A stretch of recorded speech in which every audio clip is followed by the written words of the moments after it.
प्रिय विद्यार्थियों नमस्कार। हिंदी व्याकरण की ऑनलाइन कक्षा में आप सबका हार्दिक अभिनंदन स्वागत।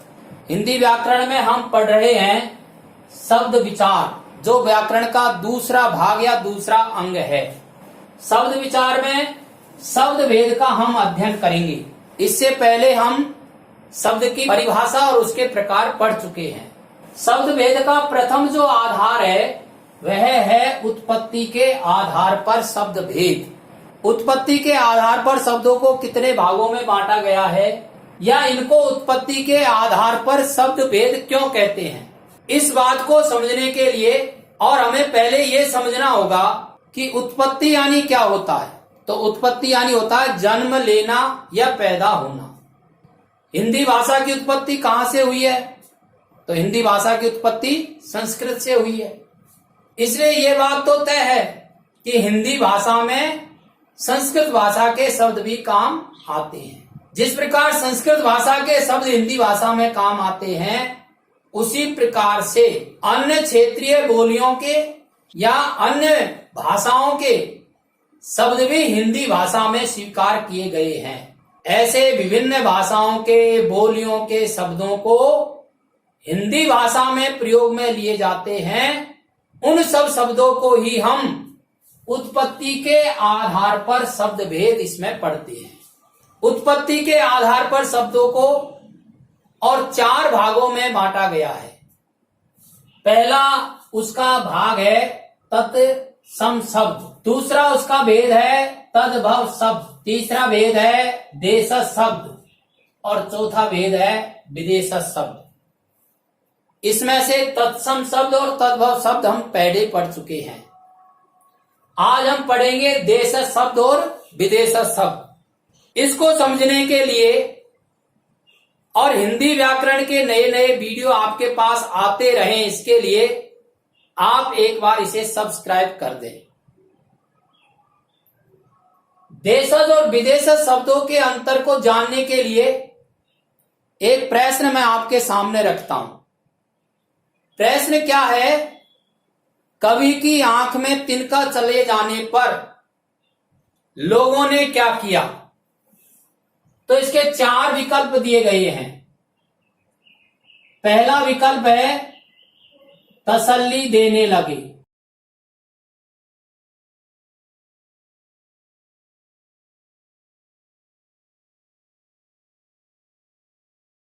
इसका दूसरा विकल्प है दवा डालने लगे,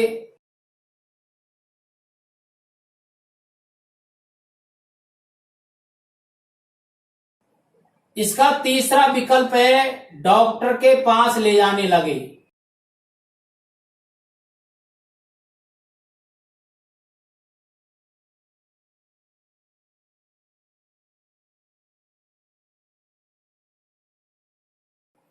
और इसका चौथा विकल्प है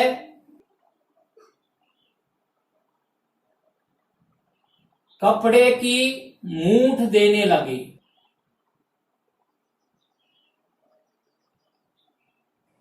ये प्रश्न महत्वपूर्ण नहीं है।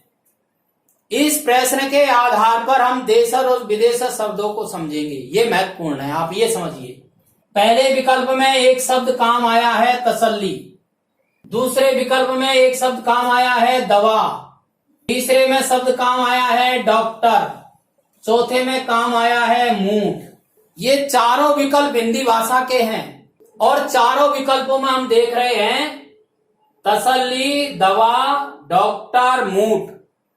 ये ऐसे शब्द हैं जो हिंदी भाषा के नहीं हैं, अन्य भाषाओं के हैं और हिंदी भाषा में काम आ रहे हैं। हिंदी भाषा में इनको स्वीकार कर लिया गया है। तो इस प्रकार के शब्दों को ही और उत्पत्ति के आधार पर शब्द भेद में हम पढ़ते हैं।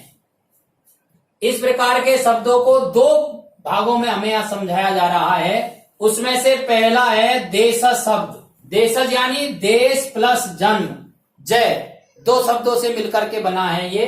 जय मानी जन्म लेना।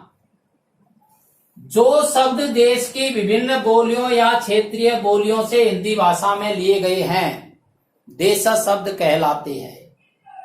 हिंदी के नहीं है, हिंदी भाषा में काम लिए जाते हैं क्षेत्रीय बोलियों के हैं। गाड़ी, लोटा, बेटा, ढेर, खुरपा, आंगन, रोटी, डोर आदि। इसी प्रकार से दूसरा भेद है विदेशज शब्द। विदेशज शब्द भी दो शब्दों से मिलकर के बना, विदेश प्लस जय।